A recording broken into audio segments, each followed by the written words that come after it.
थोड़ी सी रिसर्च कर लेते, किसी से पूछ लेते कि इस जगह का नाम क्या। भाई साहब, मैं इसके खिलाफ वीडियो बनाने जा रहा हूँ। वीडियो में बड़ी बड़ी बातें कर रहे हैं, लेकिन आपको जगह का नाम मालूम नहीं।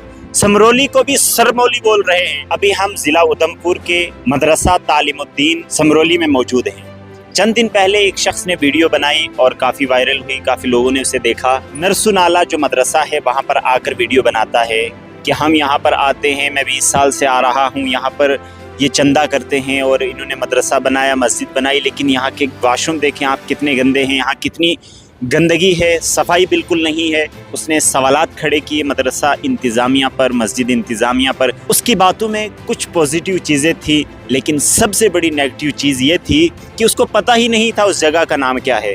वो नरसुनाला को बोल रहा था समरोली, और कहा कि समरोली मदरसे वालों की ये खराबियाँ हैं, ये खामियाँ हैं कि इन्होंने इस मदरसे के वाशरूम साफ़ नहीं किए, मस्जिद के वाशरूम साफ़ नहीं किए हैं, यहाँ पर इतनी गंदगी है, सिर्फ चंदा करते हैं और काम नहीं करते हैं।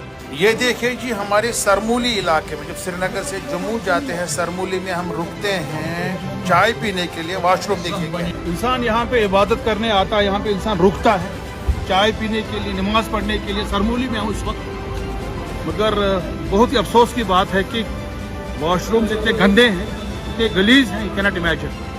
इंतजामिया इतना पैसा चंदा जमा करते हैं, आपने रसीद बुक रखे हैं, हमारे गांव तक आते हैं, श्रीनगर तक आते हैं चंदा जमा करने के लिए। कितनी ज़कात का पैसा आता है, मगर वॉशरूम अभी तक ठीक नहीं हुए हैं। हकीकत यह है दोस्तों, उस बंदे को उस जगह का नाम ही पता नहीं था, उस मदरसे का नाम ही मालूम नहीं था। वो है नरसुनाला, और जिस जगह हम अभी खड़े हैं ये है असल में समरोली। पीछे आप बोर्ड लगा हुआ देख रहे हैं मदरसे का, मदरसा तालीमुद्दीन।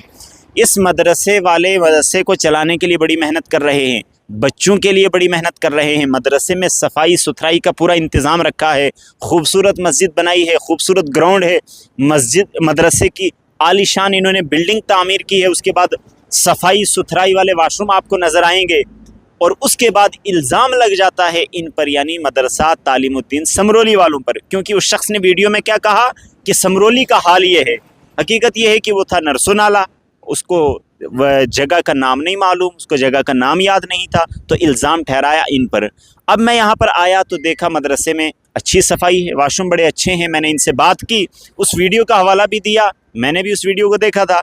लेकिन उसके बाद इन्होंने हमसे अपनी जो दास्तान सुनाई, यकीनन बड़ी परेशान कुन दास्तान थी। उस शख्स की वजह से इनको कितनी परेशानियों का सामना करना पड़ा। तो जो लोग सही से जानते नहीं हैं, तो उन्होंने इन्हीं को ही मुरीद इल्ज़ाम ठहराया, समझा कि ये सब कुछ कर रहे हैं, यहाँ पर इतनी सफाई नहीं की जा रही है, यहाँ पर इतनी गंदगी है। तो इसलिए जो भी शख्स वीडियो बनाए, कम से कम उससे थोड़ी तहकीक तो कर लेनी चाहिए। और जिन साहब ने बनाई है, मैं पर्सनली तो उनको जानता नहीं, लेकिन उनको कहूँगा भाई साहब थोड़ी सी रिसर्च कर लेते, किसी से पूछ लेते कि इस जगह का नाम क्या। भाई साहब, मैं इसके खिलाफ वीडियो बनाने जा रहा हूँ। वीडियो में बड़ी बड़ी बातें कर रहे हैं, लेकिन आपको जगह का नाम मालूम नहीं। समरोली को भी सरमौली बोल रहे हैं, जबकि उस जगह का नाम नरसुनाला है, ना ही समरोली है और ना ही सरमौली है। और जिस जगह हम खड़े हैं ये है जगह समरोली। तो इसलिए आप तमाम हजरात से गुजारिश है कि आप इस वीडियो को शेयर कीजिए, तमाम लोगों तक ये पैगाम पहुंचना चाहिए। और जो लोग बदसन हो रहे हैं इन विचारों से, जिनका कोई कसूर ही नहीं, तो उनसे गुजारिश है कि आप भी जब किसी खबर को सुने उसे तहकीक कर लिया करें, मालूम कर लिया करें, पता कर लिया करें, फिर उसके बाद उस पर यकीन करें। और आजकल तो इन जैसे लोगों पर सोशल मीडिया के दौर में बिल्कुल भरोसा ना करें, जो मोबाइल उठाते हैं, वीडियो बनाकर अपलोड कर देते हैं, चढ़ा देते हैं, जो मुंह में आता है वो बोल देते हैं। इसलिए मेरी उन साहब से गुजारिश है कि आप तक अगर ये पैगाम पहुँचे तो ज़रूर आप वीडियो बनाइए, माफ़ी मांगिए, कम से कम आप लोगों को बताइए कि जो मैंने कहा था वो गलत था। सही ये है कि मदरसा तालीमुद्दीन समरोली दूसरा है, और जिस जगह मैंने वीडियो बनाई है वो नरसुनाला मकाम है और नरसुनाला की जगह है।